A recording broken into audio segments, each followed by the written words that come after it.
Shitty coffee drinkers are dug in like Alabama ticks in American culture. Dude, you're bleeding. I ain't got time to bleed. Hey guys, it's Yankee Prepper. I get a lot of questions on how I source coffees or how I choose coffees for my online business. And seeing that I just brought 3 new coffees in for my offerings, I thought this would be a good time to do a quick vid, show you how I choose a coffee and why coffees that you bought, let's say 3 months ago, aren't always available now. Almost all the coffee offerings that I have on my website now are exclusively micro lots. That means they're small harvests, one of a kind, from high-end, high-tier farms and plantations. I don't carry any coffees from giant corporate farms that mass produce large amounts, lowland grown, very low-end coffee. You can get that anywhere at any time of year, and there's tons of it. I have none of that.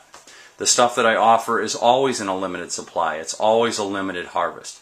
And this is by far the best part of this job. It's like this never-ending quest, this never-ending adventure to find the best quality coffee, the best product available. Now, a lot goes into it before you start testing, and I've got everything set up here. I'm going to show you how I kind of compare and cup coffees against each other. And sometimes you'll actually go to a broker and you'll test a dozen coffees in one day. At this point, what I'm showing you here is how I'm testing some coffee from Sulawesi. And I've got 3 different offerings from 3 different farms that I'm going to be comparing with each other. But before I even ever got to this point, I've been talking to people long before the harvests were ever in. You've got to have good contacts in order to get good coffee, or know, which farms are looking to have a good harvest long before the harvest ever gets to the ship. And these really are the tricks of the trade that I love about this business so much. I know I've mentioned this in past vids, but it's such a great point to bring up using Colombia as an example. Because Colombia, through mass marketing, has a stigma in the United States as being the best coffee in the world, which is not true. Colombia produces great coffee, and sometimes there are awesome harvests that come out of Colombia. But by far, most of the coffee produced by Colombia is low-grade coffee. There's 500,000 farms in Colombia alone, most of which are low-grade, low-produced coffee. So yes, they can say, yes, it's Colombian grown, but it's really crappy coffee. There's only 3 regions in Colombia that produce fine coffee, and there's a limited amount of plantations that produce fine coffee in Colombia, in those areas. Now I have 3 samples from Sulawesi from 3 different farms that I'm familiar with, and Sulawesi is a great historical coffee growing region in the world, and they went through some devastating weather effects. Their coffee industry took a huge hit about a decade ago, and they've slowly been making their way back, and more of their coffee is becoming available, and it's just been great. All the coffees that I've had are really good, and I'm sure all 3 of these are fantastic. I'm just looking for the best one to choose to offer on my website. So when I get the samples in, I'll set it up just like this so I can compare them against each other. I'll roast them the same roast, which is the Full City roast, which is the best roast for bringing out a coffee's flavor, and then I'll grind them, the same grind of course, and then compare them immediately together. Contrary to what you hear, I don't have to wait for this coffee to mature or wait 24 hours or 48 hours. That's all internet myth crap.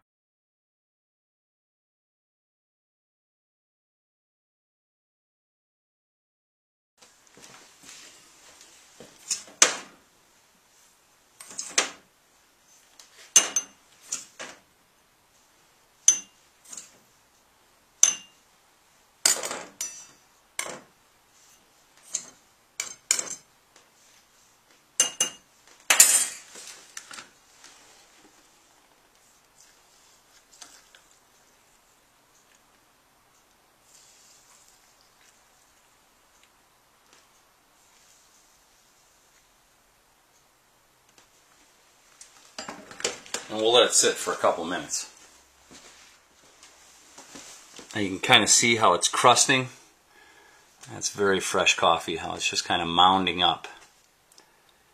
And so the first thing you do is check the aromas. to each one of them. Wish you guys had smell-o-vision here, because this is really rich. And what's amazing is, even the first time you do this, when it's this intense, when it's freshly roasted and ground up like this, even if it's your first time, you may not know what the terms are, but you can smell the differences in the coffee. You can smell the differences in what steps the farmers took, or what kind of rainfall, all this that went into producing this harvest. You can smell the differences side by side. After a couple minutes of soaking the grounds, then you take your coffee spoon and you break that crust.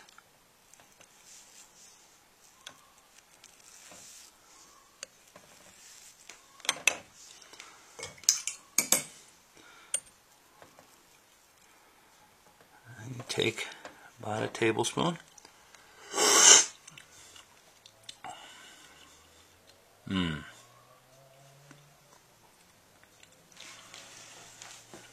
Go to the next one.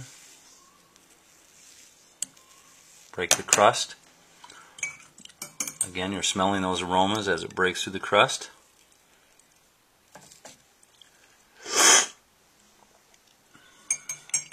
And, you know, both of those, I haven't even got to the third one yet, but both of them are incredibly good. I mean, these are great coffees, but they're different. You know, this one has a nuttier flavor, and it's got a richer body.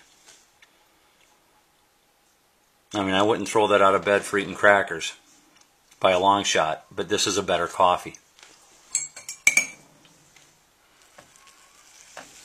Again, smelling, breaking the crust, wrenching your spoon.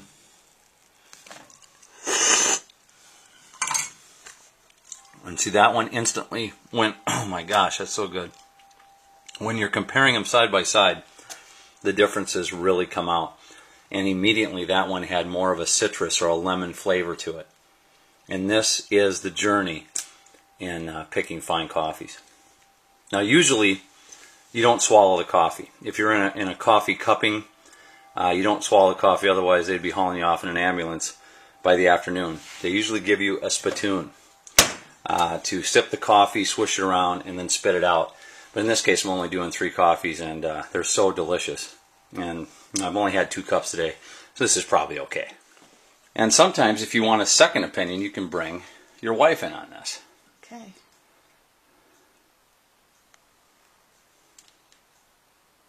She's a little more picky than me. I get the grounds in there.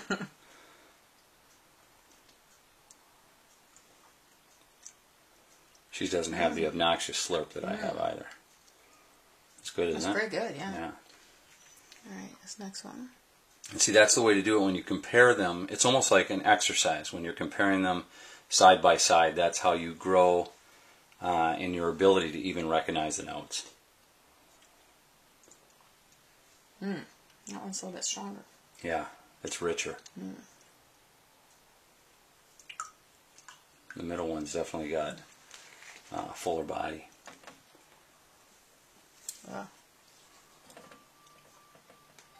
Crunchy one.